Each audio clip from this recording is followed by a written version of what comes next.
So I applied to 100 jobs in my first month, zero results, no interviews, no offers, no nothing. And I went back to all those people. I was like, what gives? Like, you told me this was the process. And I went to this school, I paid all this money, I got my degree, and I got no options. I got no results. Like, what's wrong? And they reiterated, you just need to do more. You need to send more applications. It's a numbers game.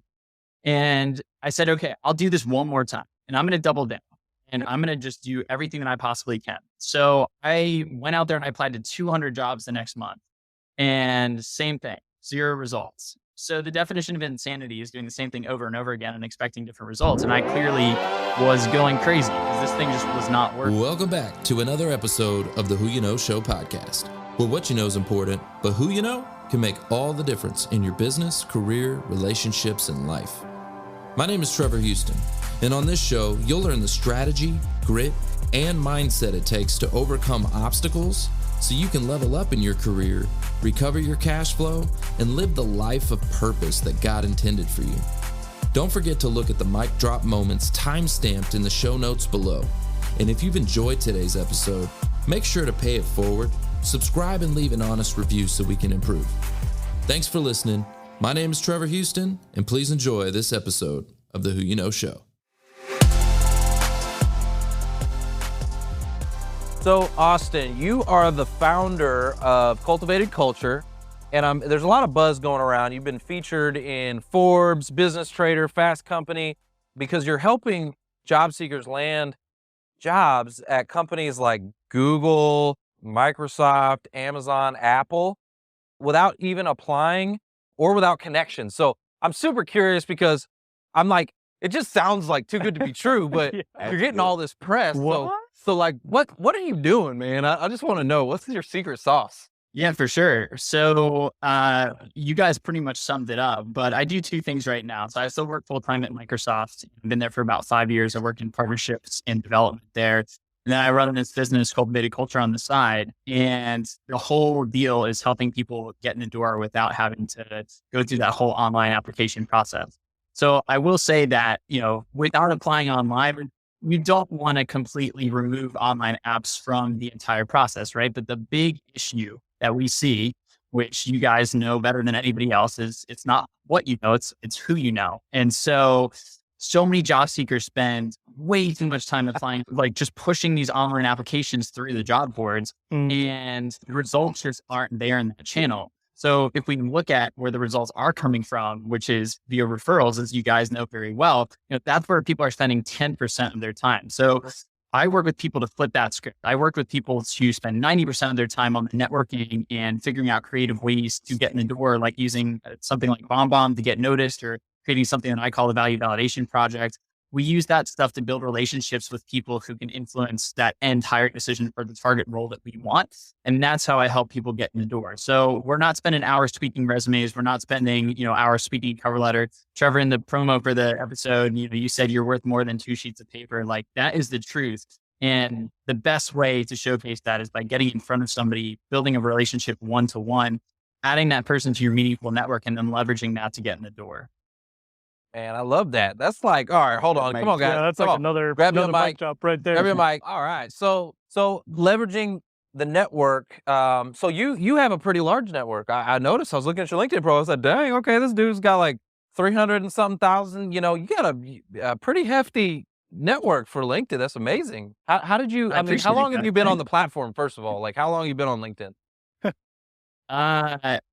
Like creating content about 1.5 years. I mean, I've had a profile since college for like 10 years or whatever, but I really started posting about 1.5 years ago. Well, that brings up a question. Like, when you started down this journey, right, helping folks in career transition through this process, like, that is not necessarily the way that maybe recruiters, hiring managers, employers want things to work, right? They're the ones that are implementing the applicant tracking systems, right?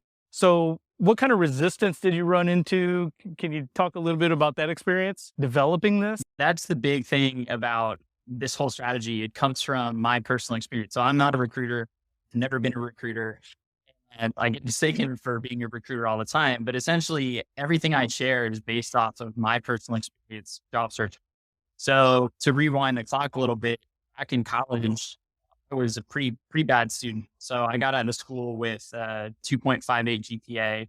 I failed a bunch of classes. I didn't know what to do with my life, but everybody told us, hey, you go to college, you spend all this money, you'll always have an opportunity. And I just coasted the rest of the way. I got a job that my roommate's dad essentially just dropped in my lap. And then I got slapped in the face because I didn't think about cost of living. I didn't think about salary. I didn't really think about trajectory. And I ended up in this miserable job. And so to keep a long story short, I wanted to make a transition. And my goal was to work at Google or Microsoft. And so, here I was, this person with 3 months of professional experience, and it was in the healthcare space, and I had a biology degree and a terrible GPA. And I'm like, yeah, I'm going to work at Google. And everybody's like, I don't know about it. So I had to figure this thing out. And I went to everybody we always go to for advice. Whenever we have problems, you go to your family, you go to your friends, maybe you go to your professors or career services at your university, or you go to, trusty old Google or whatever, and you type in a search. And everybody told me the same thing. They all said, well, the job search is a numbers game. So you tweak your resume, you put in those keywords, you write your cover letter, and then you apply online. You just rinse and repeat, and eventually something sticks. And I thought that was a little weird because that didn't seem like it made a ton of sense. But I said, all right, so I'll go do that. So I applied to 100 jobs in my first month, got 0 results, no interviews, no offers, no nothing. And I went back to all those people. I was like, what gives? Like, you told me this was the process. And I went to this school, I paid all this money, I got my degree, and I got no options. I got no results. Like, what's wrong? And they reiterated, you just need to do more. You need to send more applications. It's a numbers game. And I said, okay, I'll do this one more time, and I'm going to double down, and I'm going to just do everything that I possibly can. So I went out there and I applied to 200 jobs the next month, and same thing, 0 results. So the definition of insanity is doing the same thing over and over again and expecting different results. And I clearly was going crazy because this thing just was not working. So around that same time, I had coffee with an alumni from where I went to college. I went to Wake Forest in North Carolina. This guy worked at Uber, and he said, look, you are approaching this the wrong way. You're taking advice from all these people who haven't been down the road that you want to go, who haven't worked at these companies, who haven't come from a non-traditional background. And that was just a big light bulb moment for me. So I went out there and I just wrote down my job criteria. I said, I want to be working in a major city, New York, LA, San Fran, et cetera. I want to be working in a major tech company. I want to be making a certain salary every year, and I want to be doing it before I'm 25. So I took those criteria and I went out and I just found a ton of people on LinkedIn who met those criteria. And I just started reaching out. And I specifically tried to find people who made the jump from a non-traditional background. So I talked to all of them. And by all of them, I mean like 25 to 30 of them. But I asked them a bunch of questions, common threads, and I looked for strategies. And 2 major things stood out. Pretty much every single person landed their job through a referral. So not who you are, not what you know, but who you know.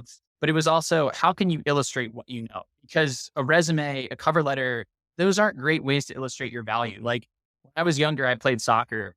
And every summer, at the end of the summer, we'd go try out for the travel team. And like, I didn't show up to the tryout with a piece of paper that was like, hey, Austin scored 4 goals last year, and like, he can kick the ball 30 yards. Like, I went out and played, which is either like, you're good enough on the team, or, better luck next year. And the resume and the cover letter are more of like the former example there. And they're just not the best way to illustrate your value. So what a lot of these people had done was step outside of the box, outside of the traditional resume, cover letter, job application to illustrate their value. And I loved both of those concepts. So I basically said, okay, I'm going to take those 2 things. I'm going to put them at the center of this new approach. And I'm just going to tear this whole hiring process apart. And eventually, it took me a little while. It took me a ton of testing. I experimented with everything. I really dove into building relationships, the psychology behind it, how to get in the door with people you've never met before. And what came out of it was interviews and offers at Google and Microsoft and Twitter. So I accepted the job at Microsoft, been there for 5 years now. And I had like a dozen people come out of the woodwork right away from college saying, hey, aren't you the horrible GPA? After like the 20th person said that to me, I was like, all right, I'm going to write a blog post. And so I just put everything in there, and it got a really good response.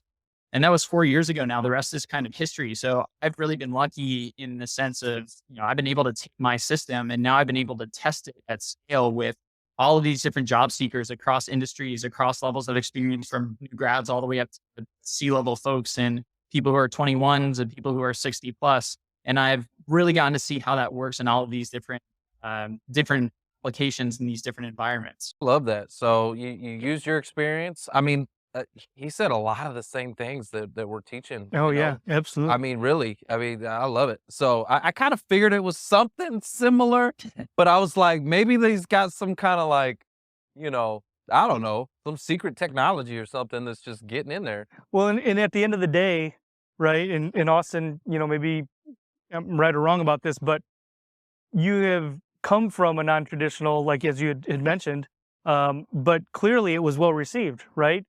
Offers from all of those companies that you were trying to get into. So, congratulations, kudos to you for double. Follow that gifting. My dad was a pastor, so I'm always looking with some more eyes than just these two that you guys can see.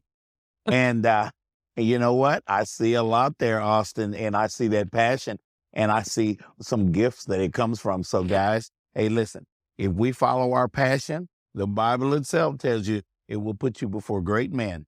Hey, that's a mic drop right there. Get that. There Get you that. go. Hey, wait, get that.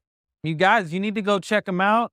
CultivatedCulture.com. This is my man right here with, how do you say it, Foster? My man in the 50 grand? But the whole 50 grand The with whole him. 50 grand. Sometimes I just say 50 grand, but then when I'm really excited about it, I'll say the whole 50 grand. I buy into what you're selling, brother. Thanks for listening to the Who You Know Show podcast. My name is Trevor Houston, and if you've enjoyed this episode, consider subscribing wherever you listen and leave us a positive review to help us keep the mics on in the studio. Until next week, that's the show. It's all about who you know.